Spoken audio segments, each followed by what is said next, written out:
The University of Miami Law School Entertainment Arts and Sports Law program presents the Leadership Game Plan. I'm executive producer and program director Greg Levy, and now over to our host, longtime NFL coordinator, head coach, three-time Grey Cup champion, NCAA champion with the Miami Hurricanes, Miami Law graduate, and now adjunct faculty member, Coach Marc Trestman. I believe that everyone can lead, no matter who you are or what you do. I believe, just like quarterbacks, leaders are not born, they are developed. With so many platforms to speak our minds, there are countless ways to lead and impact the lives of others. So how we lead in this accelerating and interconnected world will determine our present and our future. That's why leadership today matters more than ever. Welcome to the Leadership Game Plan, where we go beyond the X's and O's through the unique lens of our accomplished guests. I'm your host, Marc Trestman, and let's get started.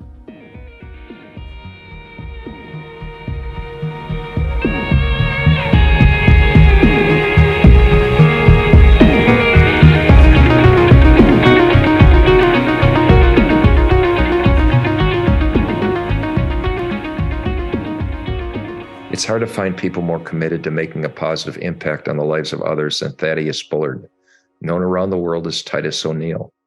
Simply put, Titus is a humanitarian role model. Titus has made it his mission to create change for those in need. In 2018, he founded the Bullard Family Foundation to shine the spotlight on communities and people in need and to duplicate the love, efforts, and kind gestures that were shown to him throughout his life. The foundation's mission is to provide families and children with resources to help build character and improve outcomes in our community. Titus is also an accomplished athlete whose career in multiple sports reflects his athletic prowess. Overcoming extreme adversity as a child, he became the #1 high school football recruit in the nation, ultimately attending the University of Florida and graduating with academic and athletic accolades. He went on to play for 4 teams in the Arena Football League. Perhaps he is most well known for his time as a WWE superstar, where he was part of the tag team duo, the Primetime Players, and won the tag team championship at a main event in 2015. During his time in WWE, he starred on WWE's 2 main shows, SmackDown and Raw. Titus was described by the WWE as one of the most philanthropic superstars in WWE history. His community service and care for others has earned him several accolades over the years. In 2014, he was awarded the Rainbow Coalition Humanitarian of the Year Award. In 2015, he was named the Celebrity Dad of the Year. In 2017, he was Tampa Bay Lightning Community Hero. And finally, in 2020, the WWE named him a WWE Hall of Fame warrior. Titus is also an author and motivational speaker. His TED Talk, The Domino Effect, has over 120,000 views on YouTube. In 2019, Titus published a book entitled There Is No Such Thing as a Bad Kid: How I Went from a Stereotype to a Prototype, which discusses how one caring person can change the course of a child's life. I first met Titus in Tampa in 2019. I found him to be one of the most authentic, humble, and relentless servant leaders I have ever crossed paths with. His leadership story is a testament to intelligence, perseverance, faith, and my belief that there is no such thing as a coincidence. His contributions in the city of Tampa, Florida, to men, women, and children around the world are simply incredible, and in some sense, unbelievable. In my mind, Titus is a gift to the world. He has become a friend, and I am so grateful to have him with us today. Please welcome Titus O'Neil to the Leadership Game Plan. Thaddeus Bullard, welcome. Also known as Titus O'Neil, WWE superstar. I want to thank you for making time for us out of what I know is an incredibly busy schedule, not just locally, but worldwide. You know, your travel, your philanthropy, and of course, raising 2 teenage boys. We know how busy you are. So thank you for joining us today. Thank you for having me on. We first met in the summer of 2019. You were renovating a middle school in Tampa, and we connected. And it was a sincere connection. And, to be totally heartfelt here, you've become a role model for me, as you have for so many others. You live in Tampa. You're truly a resident of the world. Your story, in my opinion, is one for the ages that everyone needs to hear, and they can hear about it in your amazing book, There's No Such Thing as a Bad Kid. And we'll get into that. But just getting us started, Titus, this is a leadership podcast. So let's lead with a little bit on your thoughts on leadership and your basic definition of leadership. And then what does it mean for you to be a leader? I think leadership is, some people say leadership is learned, and some people say some people are born leaders. I think either rate, leadership is cultivated. Whether you're born a leader or you're positioned as a leader, you still need to learn how to work with people, how to be a vision caster, how to empower people. I think empowered people empower people. And when you're in a position as a leader, whether it's a head coach or a teacher or CEO, et cetera, I think that a lot of times some people get lost in the title, not understanding the responsibility of the title, which is to lead and to, a lot of times leaders need to be led too. And that all is part of the cultivation process. I don't think any head coach or any great business person ever just, was born a business person. They might have been born into a coaching tree, or, the dad might have coached, mom might have coached, etc. But that doesn't necessarily guarantee that you're going to be a great coach because your dad was the all-time winningest coach in, high school history or NFL history or whatever. And so it goes into the whole ability to empower people. And I think that the reason why I've been able to be a great leader is because I've been able to have great people around me, and I've empowered them. I'm not overbearing at all. I do have a vision, and it's very, clear on most occasions, but it also is something that they know for a fact is going to continue to grow. And I think that that's the exciting part about being in a position of leadership, is that when you tell people you're going to do something and then they see it, and then they see it continue to get better, and they were a part of that process. And they were part of that process not because you said, hey, I need to do X, Y, and Z. They were part of that process because they said, hey, much like you have on several occasions, hey, I want to help you. I want to be involved. And then, my whole thing is, especially, here in Tampa, it's like, hey, just spend a day with me, and spend a day at the school, walk around the campus, spend a day in the community, and then I want you to go. I'm not, because you're going to ask me, hey, what can I do next? And I'm going to say, well, next you can go home and you can digest everything that you saw today and that you experienced today. And your skill set and your resource base and everything else much more than I do.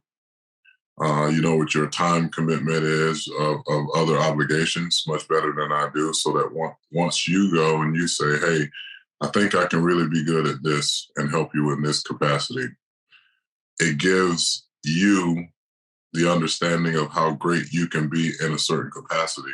But it also allows you to say, hey, this is what I can bring to the table, instead of somebody coming to you and giving you a responsibility and saying, hey, I need you to do X, Y, and Z. And that might not even be in your wheelhouse.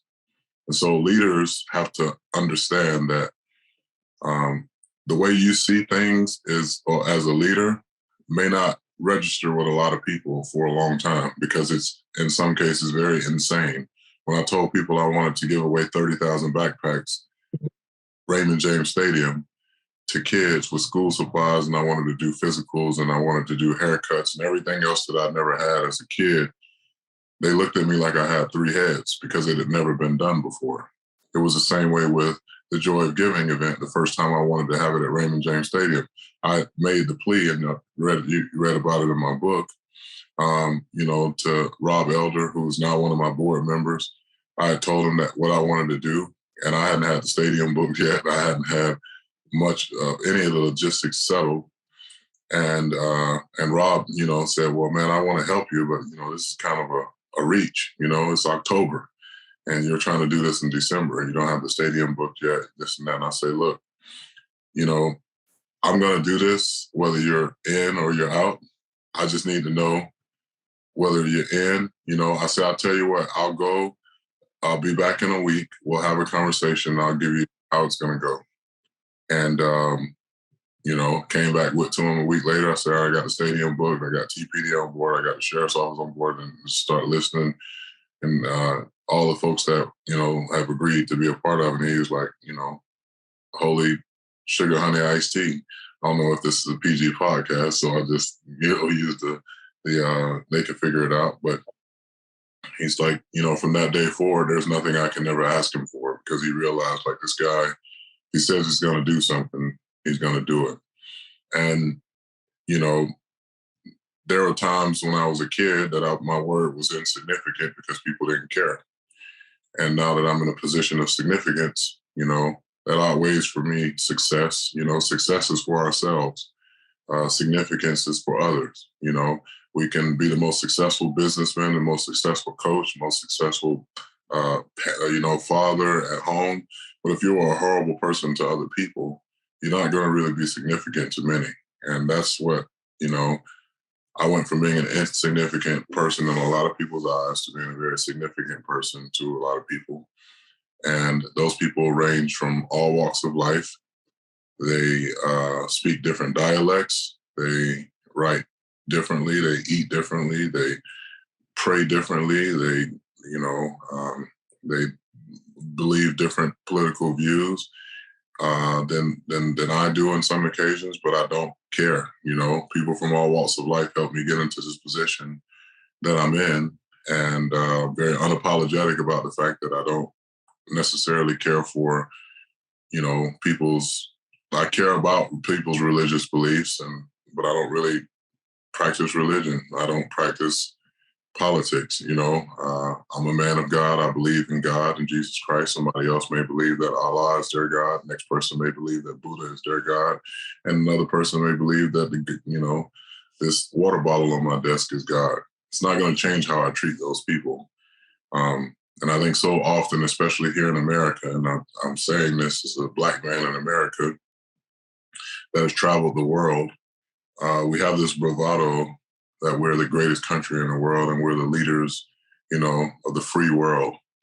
But we're really not in a lot of occasions. I just came back from Saudi Arabia. There's no homelessness in Saudi Arabia. There's no homelessness in Japan. There's no homelessness in China. There's no homelessness in a lot of different countries that I've visited, because the government makes sure that that's not the case.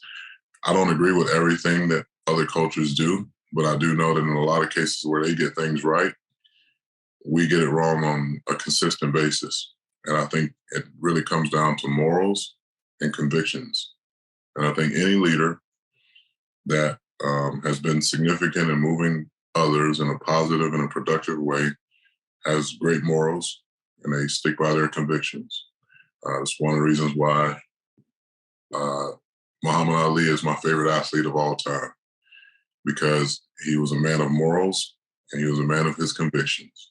And he was willing to lose 3 years of his professional prime career because he didn't believe that he had any business fighting in a war or fighting people that did nothing to him, when he had just went and won a gold medal for the United States of America.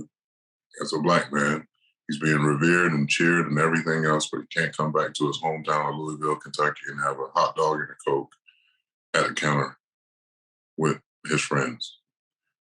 Before we as Americans say we're the greatest country in the world, we need to start by being the greatest people in the world.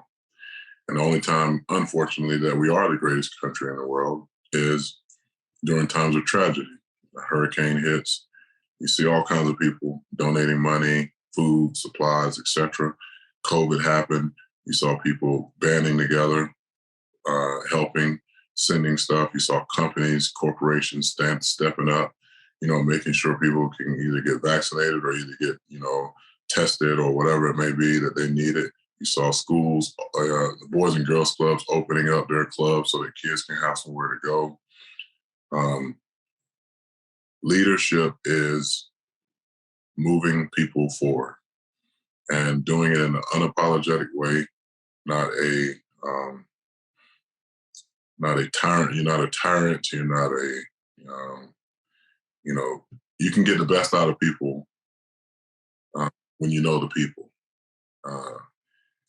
If you know who you are and you know where you want to go, it's very easy to kind of portray that, but how to get those other people to get in line with what you want to do and also share their visions of how they think they can help you get there and respect those visions. And even give them that authority to do so. You were a coach for years, If you hire an offensive coordinator and a defensive coordinator, you're not in the meeting telling them what to do every single week. You hire them in confidence that they know what they're doing. And all the thing you're probably going to do at the end of the day, all right, guys, what's our game plan?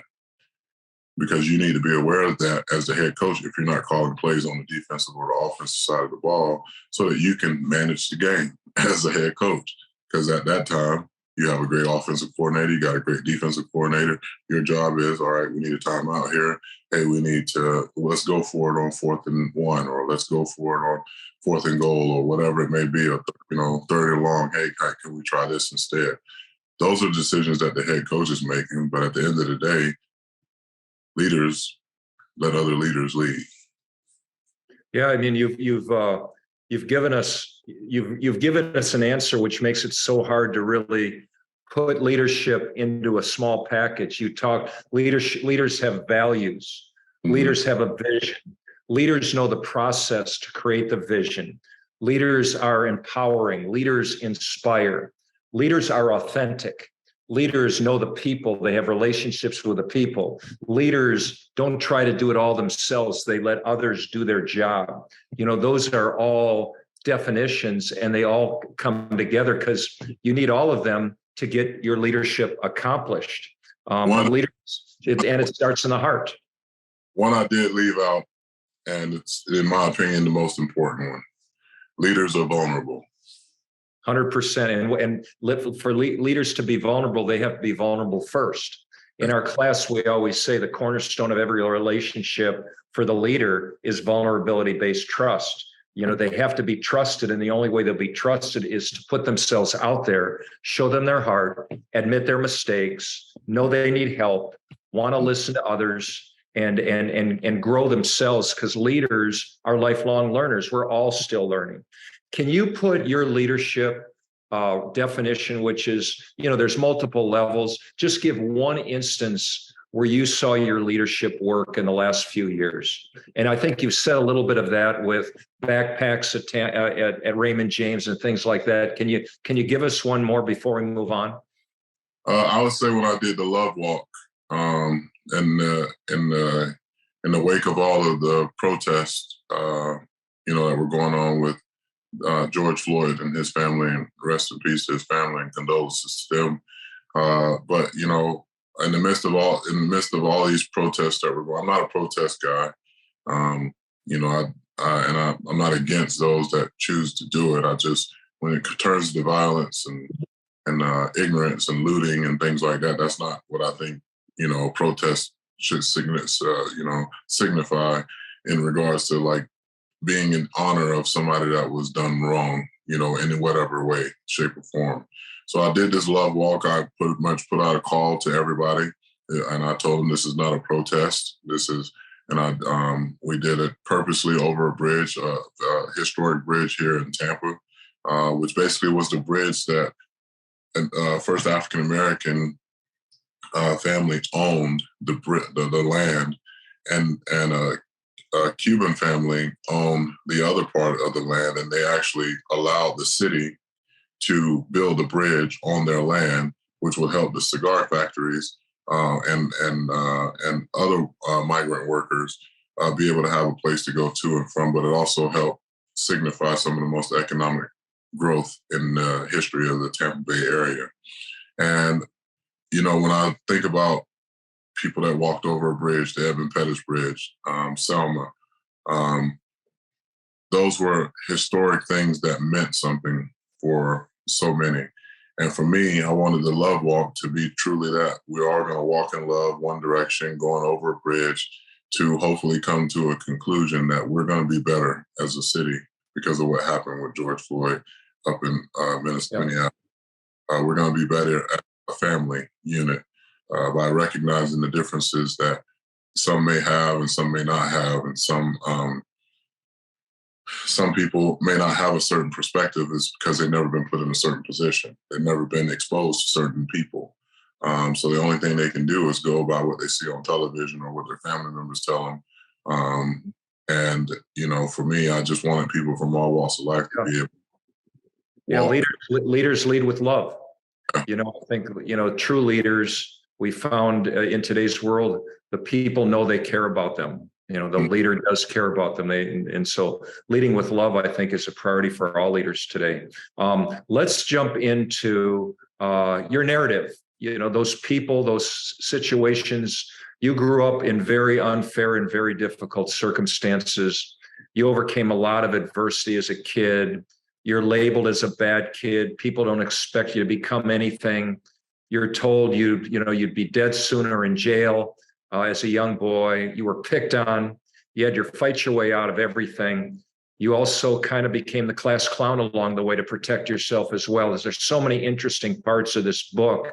So let's jump into it. I think we should start with your mom, if you want to share that, and then some of those people that I know you've talked about that are, there's 4 or 5 people that really have determined your destiny along the way.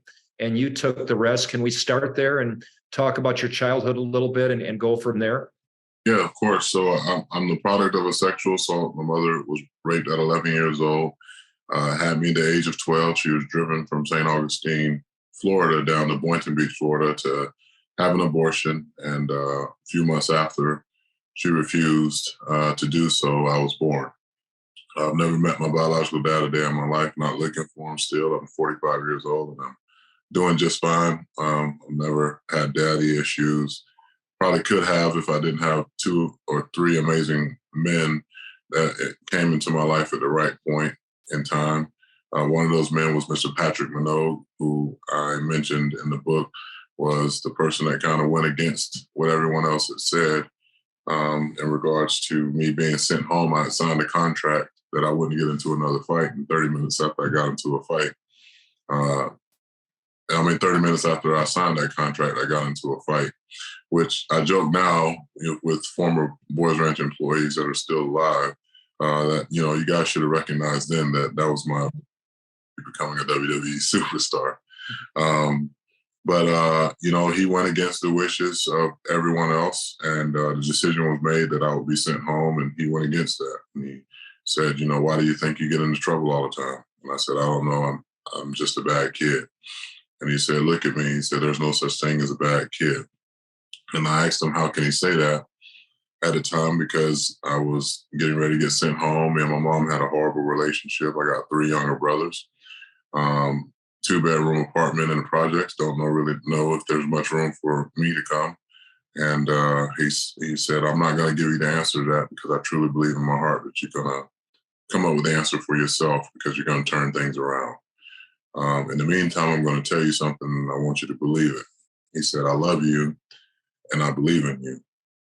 A lot of people had told me that they love me and then turn around and abuse me, beat me, curse me, etc. But nobody ever told me that they believed that I can do anything. And it was because of, that conversation. I've always had a very rebellious spirit. I still have one to this day. You're not going to tell me what can't be done or what I can't do. And that was really because of what I was told my whole life, that I would never graduate from high school. I never graduate from college. Never too uncoordinated to be an athlete, and all that proved to be a lie, because I did. I'm the first person in my family to graduate from high school. My mom, graduated from high school after I did. My 3 younger brothers are high school graduates. 2 of the 3 are college graduates as well. None of us are in college debt. We all went to Division I colleges and played football. I went to the University of Florida, of course, go Gators, and had an opportunity to along that path, meet Mr. Blaylock while I was at the Boys Ranch, who I call Dad. You know, I talk about him in the book. He was a superintendent of schools, large Black man that, you know, first superintendent to be elected in 2 different counties in the history of the state of Florida. First Black superintendent to be elected. Everything that he did, I wanted to do. He became a member of Omega Psi Phi Fraternity Incorporated. I became a member of Omega Psi Phi Fraternity Incorporated. He graduated with one of his degrees from the University of Florida. He went to FAMU undergrad. I was the number 1 recruit in the country when I came out, so I could have went anywhere I wanted to go. And I chose the University of Florida. And probably the best decision that could have been made for me, was the best decision that could have been made for me. Very proud to be a Gator, very proud to still be involved with the university in a multitude of capacities. Very well respected by not just the sports community there, but also the academic community there. I do a lot with the First Generation Opportunity Scholarship Program, helping raise millions of dollars every single year to make sure that, like myself, first generation students get an opportunity to go to a prestigious university and can become that first person in their family to graduate from college. Another gentleman, Mr. Pastor Poe, who passed away several years ago. You know, he was my pastor at a very critical point in my life, 2014, 15-ish. I met him and, you know, got a lot of confidence from him and just really changed my perspective on a lot of things, especially when it came to religion. And I saw him evolve as a pastor as well. You know, the Bible clearly says to hate the sin, not the sinner. And I think a lot of times, especially here, we put more hate on the sinner than we actually do the sin. And therefore, you know, people are being, you know, beaten and ostracized and everything else in between. And, you know, that's one of the reasons why the joy of giving is like out in the community now instead of at a church. It started at the church. We had like 200 gifts the first year. We were there till like 3 o'clock in the morning. Second year, we were there till about 3 o'clock in the morning. We gave out about 300 and something gifts. But, you know, the third year I asked Pastor Cole, hey, can we move? I want to move this to a really nice park. I want to have bounce houses and food and et cetera. And he said, you know, why do you want to do it? You know, that's going to be expensive. I said, I don't care. I'll pay for it. And I'll help get money to pay for it because the church is not a place of refuge for some people. It's actually been a place of hurt. And not our church in particular, and it could have been our church at that time in particular that people were hurt. But I think the church institution as a whole, whether you're Catholic or Presbyterian or evangelical or whatever, I just think a lot of people feel scorned by, you know, what happened at the church. And they started to lose faith. And I don't want people to feel like they got to give blood or they got to be a member of the church or whatever to receive a gift that God has enabled us to give to people. And so if you do it at a park, a really nice park, then everybody is always, you know, everybody feels so much more comfortable because it's an event. And it's truly about what the title says, the joy of giving. The joy of giving goes twofold. It's those that have the ability to give, they can see right there before their eyes the response to the kids, you know, of the kids and the families when they receive stuff.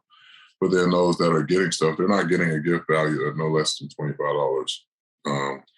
Because I feel like that's what you need to have a quality gift. And I explained in my book why that benchmark is there. I got a really nice remote control car and right before I went to the Boys Ranch from a white woman at the Boys and Girls Club. And she said, I bought this gift for you because I wanted you to have a really nice gift. And that was the only thing I got for Christmas that year. And I kept that car until my junior year in college. And obviously, as I said in the book, my college roommate came home a little drunk and me and him definitely had it out about that car. And to him, it was just a car. But to me, you know, it was about giving me something that they wanted me to have.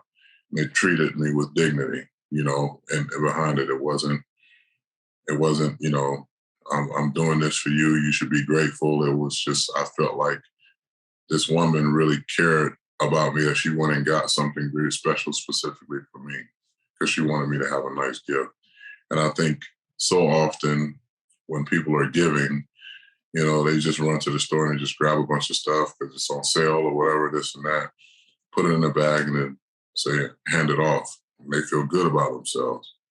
Well, if those kids, there are people that are opening those bags and they see 2 things that they don't want or 3 things that they don't want, they just hand the bag back. All of a sudden now they're being deemed as ungrateful. But if me and you go to a restaurant and I order a steak and you order salmon, and they come back out and they give me salmon and they give you salmon too, I'm going to say, hey, I didn't order this. And the waiter says, oh, well, we just flew this in from Alaska, this and that. I don't care if you flew it in from Japan. Like, I ordered a steak. But people that are in dire situations don't have that option. You're only good enough to live in this kind of housing. You're only good enough to go to these type of schools. You're only good enough to get this type of government assistance. You're only good enough to eat these types of foods. So I feel like when we're giving things to people, let's give them something that we would give to our own kids. Let's give them something that we would want to receive ourselves. And because that's where the dignity lies in it. And who knows, they may go and take that thing and pawn it or sell it or whatever, but the exchange was heartfelt and it took some thought to go into getting it. Yeah. And, I wanted to backtrack just in a couple things, and I'm not making a political statement here at all, but your mother's decision has changed hundreds of thousands of lives. You mentioned in your book, and neither you want to make a political statement, nor do I. But it's amazing how one person's action can change the lives. And it goes back to Martin Luther King saying we're all part of one single garment of destiny. We really are. We're all interconnected. And you really feel that by reading your book. I did want to hit on a few people that came up in the book and the life lessons you learned from them. You had Mr. Blaylock, and how he inspired you and told you would inspire others, and Mrs. Wilfolk, her role in your growth as a man, and then Coach Mitchell and Stevens as well. Maybe you can, I just don't want to miss out on the lessons they taught you along the way, and then a little bit more about, your time at the Florida Sheriff's Boys Ranch. Maybe you could hit on some of those points. Yeah. So, to your first point, because there have been people that have tried to politicize my position and in regards to where I'm at, and look how far you've come. And, my mom made the decision that she deemed in her heart was right to make. The point is, my mom had that choice to do so. Thank God she did, and not just for my sake, but for the sake of so many others. But as I respond to folks always trying to use me as a poster boy for why you shouldn't get an abortion, I always tell people I'm an anomaly. Everybody doesn't turn out like me. Every situation doesn't turn out like me. And my mom had a ton of help. Barbara Wilford was the first hero in our family. She was my mom's counselor. She was our social worker for our family. If people are wondering, and you're down in Miami, people wondering the last name Wilford, yes, it's the mother of Vince Wilford, the Miami great, NFL great. Me and Vince were very close as kids. His mother literally changed my life. His father, David, was a great man as well. He lost both of them, in a matter of months. And that was devastating in itself. But he continued to prosper.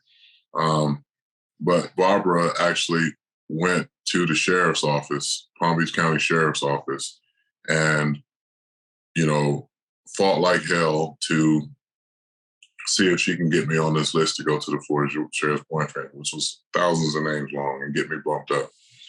And she was very successful at doing it. If there's one thing that I can say that I learned from Barbara Wilfork is about advocacy for those in less fortunate situations, specifically children.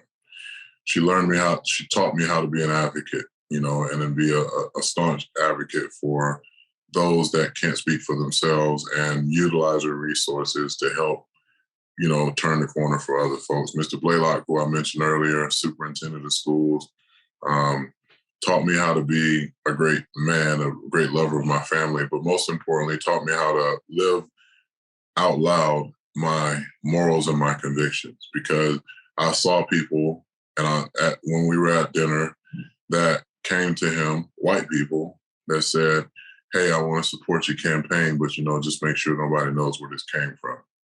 And he would slide the check back to them and say, well, I appreciate your support, but it's not really support if you're not willing to let people know that you support me. Financially is great, but I need all in support. But I appreciate, the offer. And so,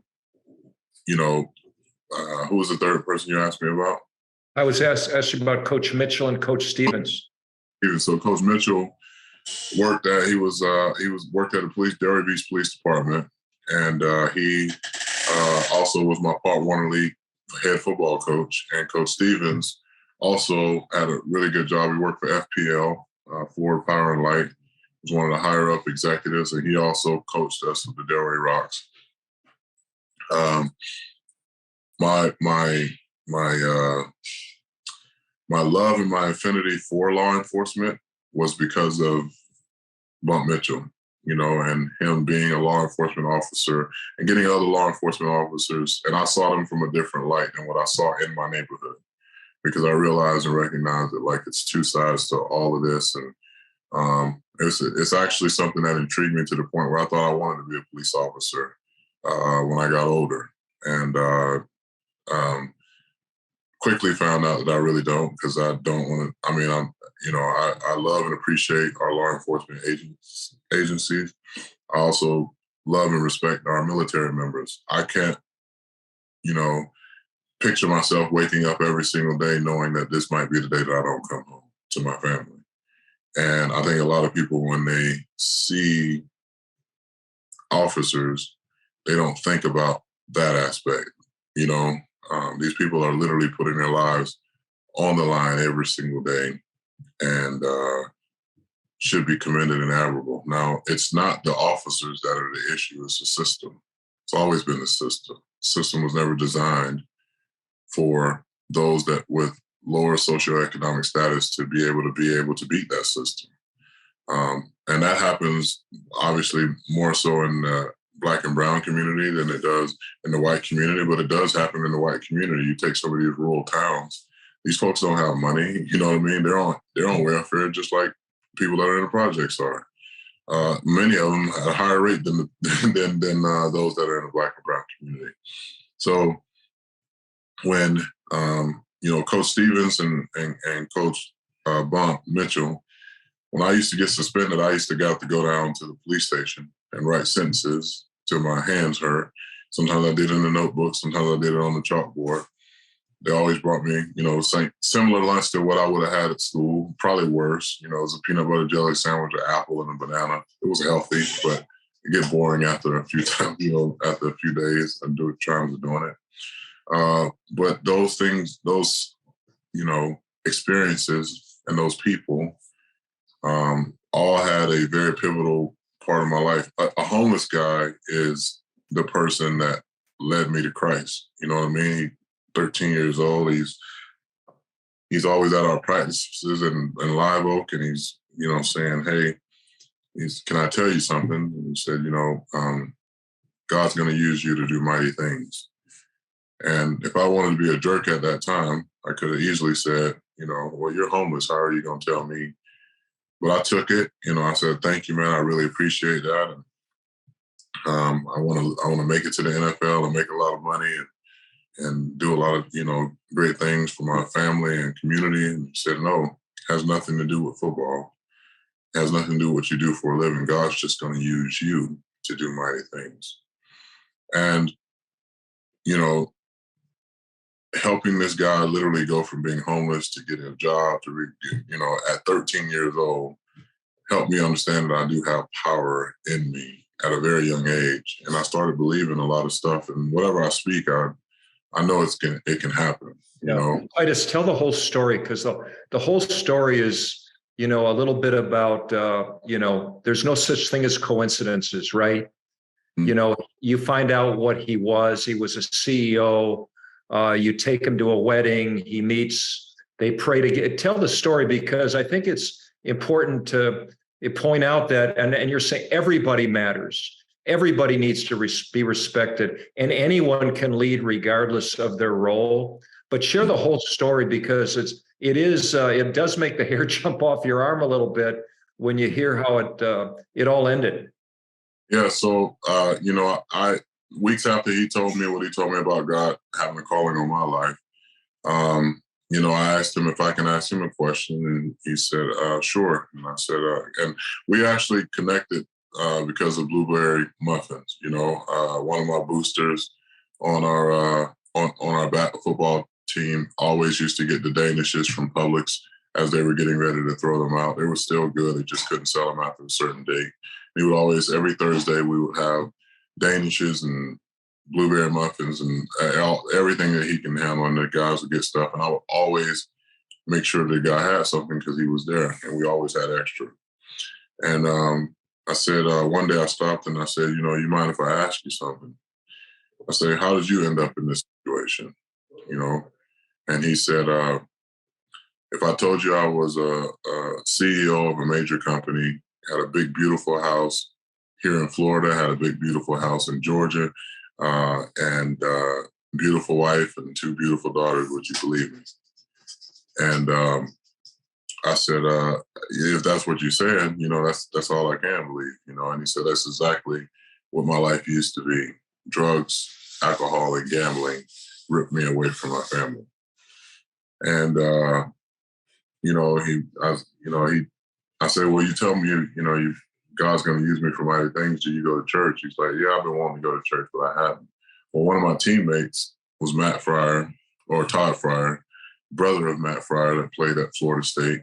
Todd ended up eventually going back and playing at Florida State. Their father, Wayne Fryer, owned one of the largest mobile home manufacturing plants in the Southeast. And they were very wealthy, very good family, etc.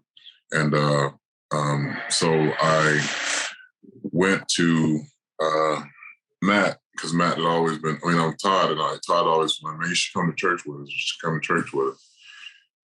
And so I was like, man, I've been to every other church. I've never been to white church. So I'm going to go to white church and see what it's about.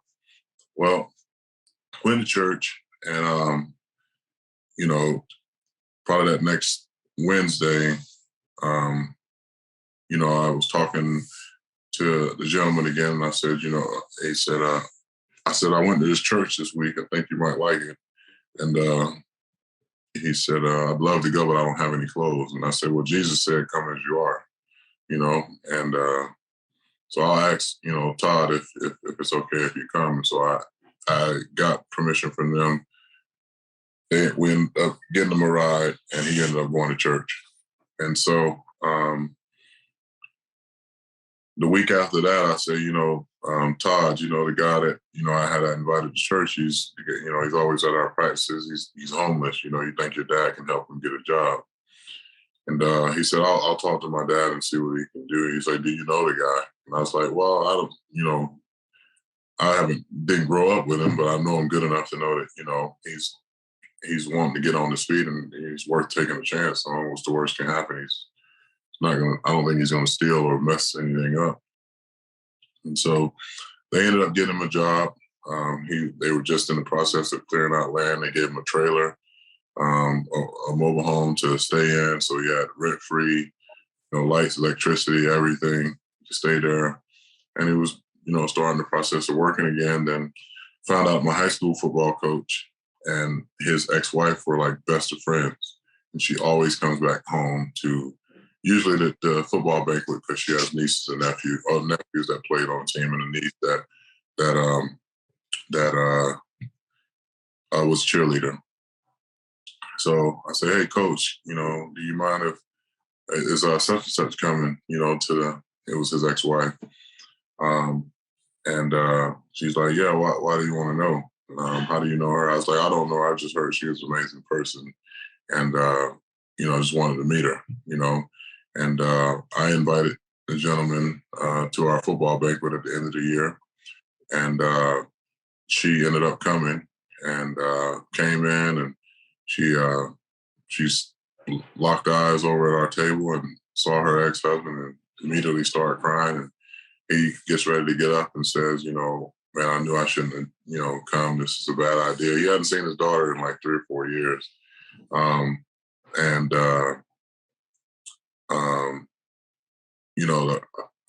another gentleman, which was, we found out afterwards was her new husband, said, no, please don't leave. Me and my wife pray for you every night, that you were getting sober and that you were doing better. Because she grew up in an alcoholic, abusive home, and she didn't want that for her daughters. And so that was the reason why it was important for her to divorce him. But she never wanted to keep his daughters away from him and stuff like that. And so long and short, they end up reconnecting. He's getting a chance to see his daughters more. He ends up finding someone. He gets married. They end up having another child. And, he goes from being homeless to being like second or third in command and working there for years and retiring, I think, probably like 2 years after I left Florida. Great story. Everybody matters. Everybody. I want to get into a couple of minutes on Florida football and Coach Spurrier. Got a kid on the WWE. I just wanted to ask, before we move on, just a couple of takeaways from your time at the ranch. When you think about the ranch, what are the first 2 or 3 things that you learned? I know you learned about respect and respecting others, but what were the things that are high on your hit list for takeaways during that time? Because you spent a lot of time there. Yeah, work ethic. I did every job imaginable on that boys' ranch, from working in the mechanics field to working on the farm to moving cows to baling hay. Changing oil on the fire trucks, like having a work ethic. And we made like 25 cents an hour, and because everything was paid for. So it's just learning what you got raises and stuff like that, based on performance and stuff. So I learned how to work.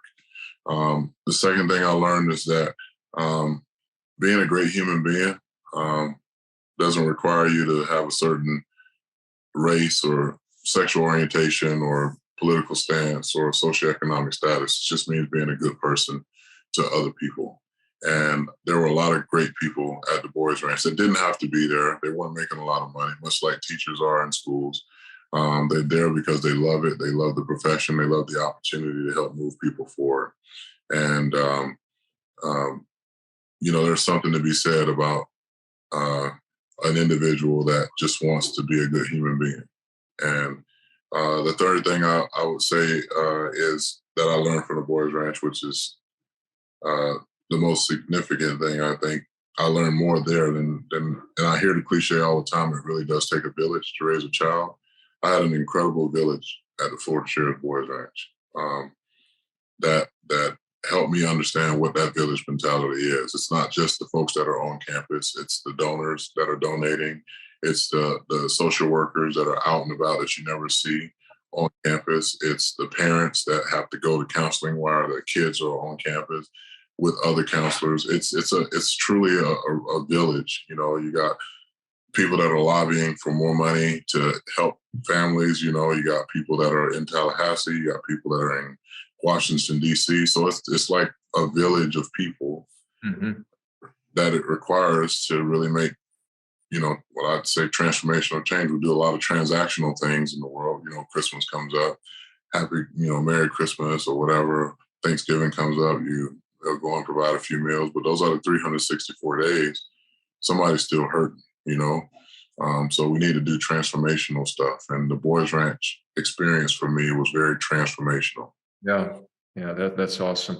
Moving to college, I mean, you already talked a little bit about your football career and the accolades. You played for a legendary coach, Coach Steve Spurrier, and I didn't want to move on before we talked about how the old ball coach led, and why you care about him and why you love playing for him. I think I think people want to hear that. Yeah, I love Coach Spurrier first and foremost because he's highly, highly competitive. You can be shooting marbles and he wants to win. And I think for me, that's, I want somebody that wants to compete. I want to play for somebody. I want to be with somebody. I want to be on a team with somebody, people that want to compete and compete at the highest level. Secondly, like he was not like, he was a very, everybody do your job and we're going to go out here and win. Like he wasn't a person that would yell or dog curse you, the quarterbacks might have a different opinion because that's, but as far as I was concerned, and I think many people that played for Coach Spurrier, you did your job, stayed out of trouble.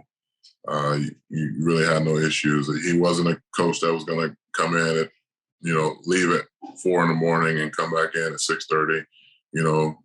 He treated his coaches well. They did retreats and all that stuff. He still is, to me, one of the greatest people I've ever had a chance to be around just because, he knew how to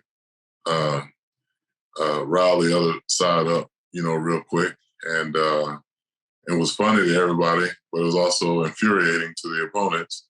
And that's what we want. We want the best. He wanted people to come in pissed off and ready to play Florida because that's even more of a satisfying victory, knowing, you've pissed them off to the point that they're going to do everything they can to beat you and they still don't beat you. That's a lot to be said for that, Yeah, you definitely bought into his authenticity, and that leaders are all different because you can't superimpose another person into your body and try to be like him. You have to be yourself. You have to be authentic. And I think, Coach Spurrier was one of those guys. Well, then your football career is over. And really another coincidence is you're basically walking down the street and walking to a gym and here you are today. You want to tell your narrative a little bit about the WWE and how you became the superstar and having over 1 million followers on social media and all the things that you do, how it all started and what it took to get here. Yeah, one of my best friends is Dave Bautista, and former WWE superstar and now movie star. I talked to him about, the business several occasions, but never really, I grew up as a fan. I loved it. I watched it with my grandmother every Saturday and Monday. And I was driving one day to get a pair of dress shoes and had a taste for some jerk chicken. And there's a place called the Jerk Hut off of Gandy and Del Mabry here in Tampa, where it was at the time. And Dave had told me where the place was. The WWE trains and rehabs and stuff like that. And so I was driving and I saw this big black and yellow building. And I said, picked up the phone. I said, Dave, is this the place you've been telling me about? And he said, yeah. And I said, I'm going to poke my head in the back door and see what it's about. And he said, yeah, I asked for Dusty Rhodes or Steve Keirn. And I said, Dusty Rhodes, like drop the elbow, Dusty Rhodes? And he was like, yeah. And I was like, all right. Poked my head in the back door. Dusty and Steve weren't there, but Norman Smiley was there. And they said, hey, if you come back later, I'm sure they'd be interested in talking to you. We have TV tonight, so we have a show. So try to come earlier. So I went home, got my kids, my 2 sons. They were 2 and 4 at the time. And asked them if they wanted to go to a wrestling show. And they said, is Uncle Dave wrestling? And I was like, no, he's not on this one, but, you guys should still enjoy it. And he said, they went and we watched the show and looked over and saw TJ say, you think Daddy could do this? And TJ said, Dad, I think he can do anything. And then I looked over at Titus and said, you want Daddy to do this? And he shook his head, yeah. And I had a conversation with Dusty and Steve after for like 15 minutes. As I'm driving back home, John Laurinaitis calls me and says, hey, we want to give you a tryout and see if you like us, see if we like you. see if this is something you really want to pursue. How good of a shape are you in? I say, well, I stay in pretty good shape. I've never wrestled before, but I stay in good shape. And like, well, can you be here tomorrow, for the first day of trial? And I was like, yeah, I guess. And went to the tryout. It's supposed to be 3 days. On my way home after the tryout, John Laurinaitis calls me and says, hey, we're going to sign you. Normally it takes 6 to 8 months for the process to go through and, start the conversation. I said, well, at that time, I was also looking at getting into coaching, something I always wanted to do. And, I say, I'm either going to coach football or I'm going to do this, but I don't have 6 months to make that decision. I just recently got divorced and, I got two young sons. I need to make sure that I'm able to provide for them and be on some type of career path because I'm done with football. And he said, well, give me an hour and I'll call you back. He called me back. He said, well, before we can sign you, we got to have you take a physical. So they flew me out to Pittsburgh the following Tuesday. I came back. Wednesday, they overnighted me and sent me a contract. Thursday, I sent it back. The following Monday, I was in a ring learning how to become a WWE superstar. That happened in 2009. And I'm now a member of the WWE Hall of Fame as a Warrior Award recipient. I'm a global ambassador for the company. I'm a one-time 24/7 championship, the inaugural 24/7 champion, chip holder, and a one-time tag team champion. I've traveled the world 2 or 3 times over. There's no place that I've never been. One of the few places I thought I would never even heard of going to. I just recently visited in Saudi Arabia, 2 hours outside of Riyadh. I went to a place called the Edge of the World, and it's breathtaking. It's like the Grand Canyon on steroids. And to know that used to be an ocean, and you can still see fossil pieces and stuff like that. It's pretty fascinating to me. Yeah.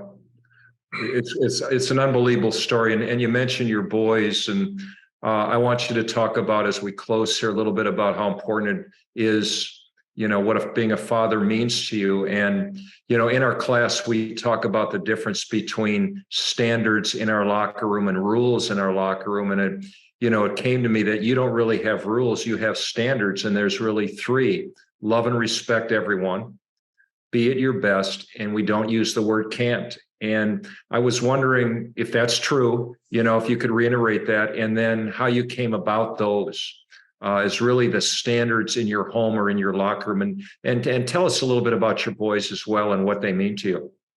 Yeah, I have 2 amazing sons. TJ, who's my oldest, Titus Jr. He's a freshman football player at UCF now. And my youngest son is Titus. He's 16 years old. He's a defensive end junior in high school. And then I don't know if you can see my shirt, but it says Girl Dad. I just recently adopted a daughter last year. Yeah, and she's 16.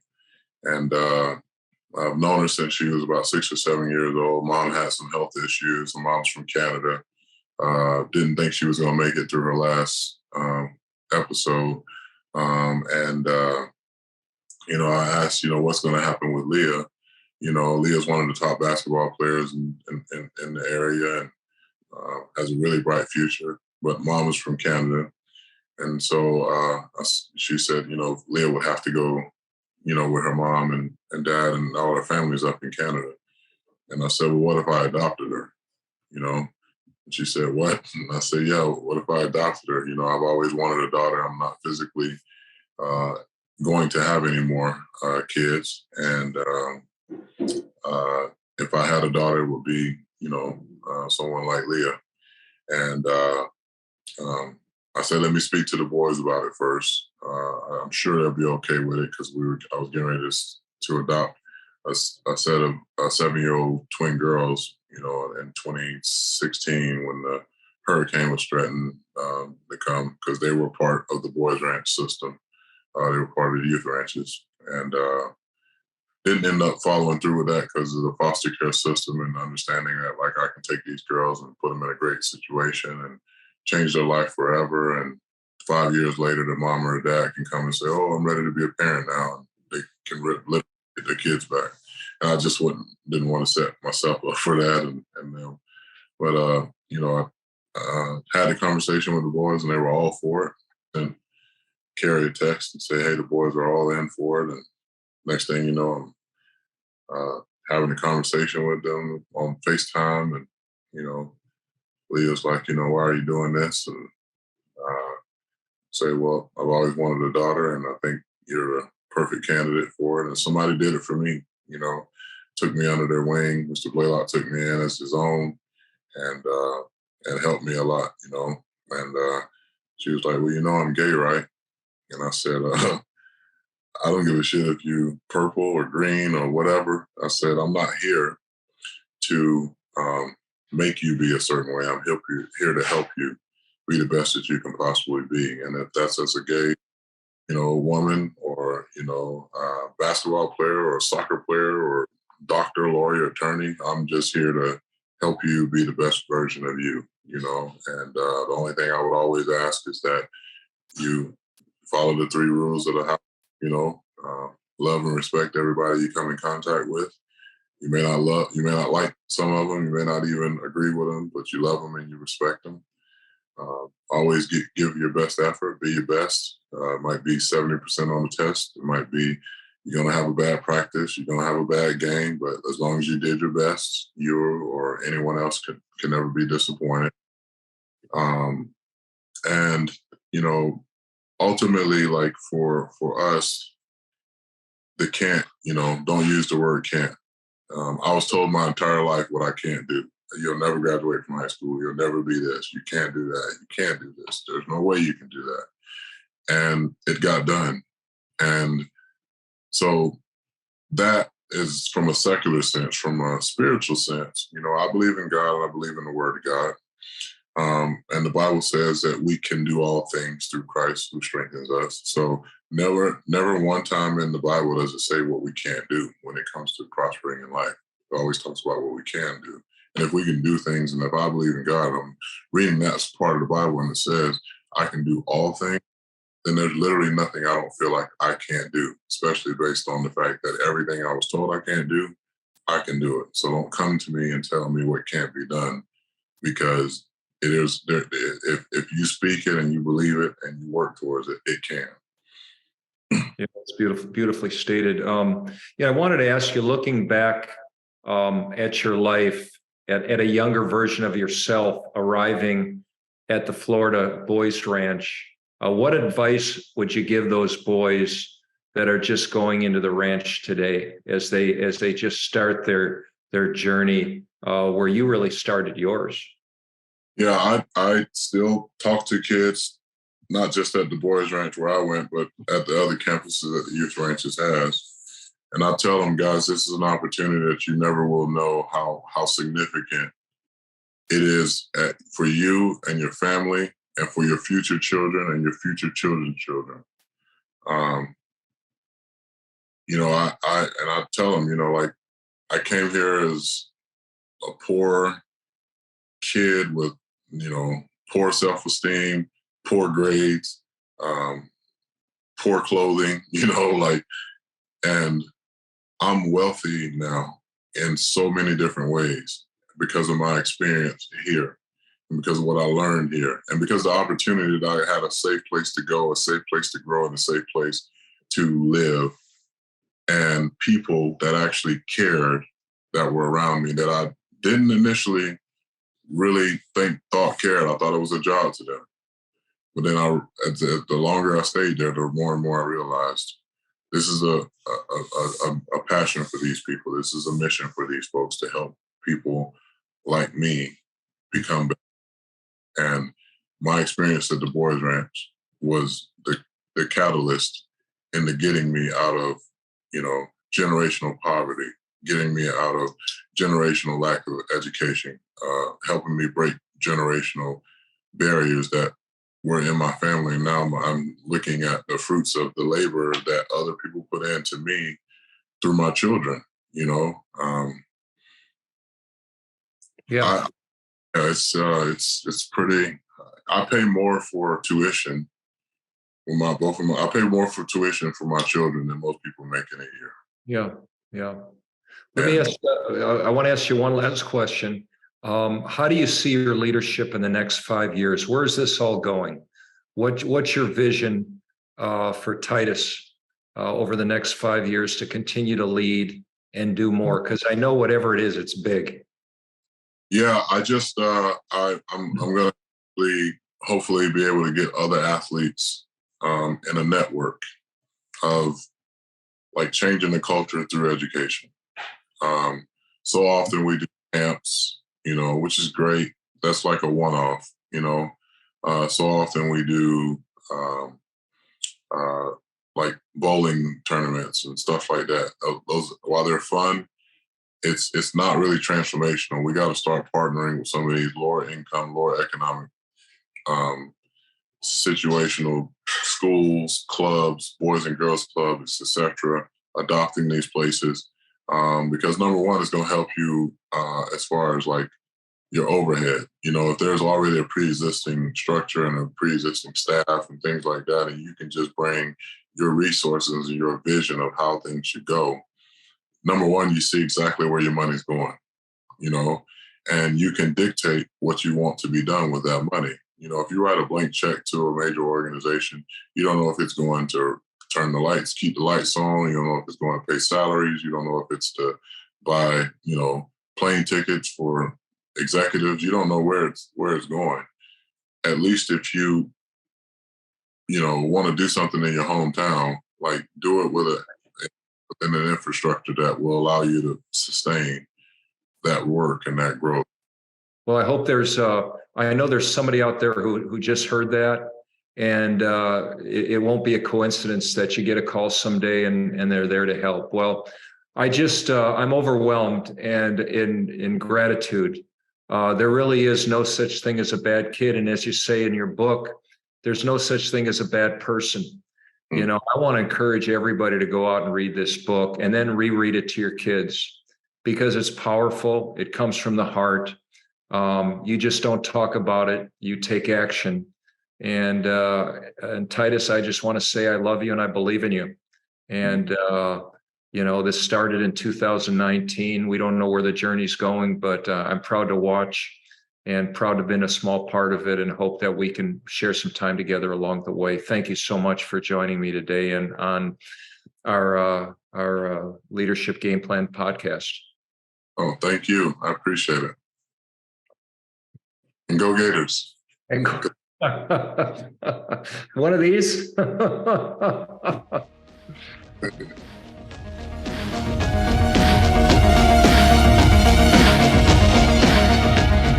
Thanks go out to our executive producer, Greg Levy, Associate Dean and Director of the Entertainment, Arts, and Sports Law program at the University of Miami School of Law. I want to also thank our engineer and editor, Christopher Elzadi, our theme music from Calyptra, and special acknowledgement to our research assistant, Nick Rossi, a fellow attorney and student who's done a great job in our preparation.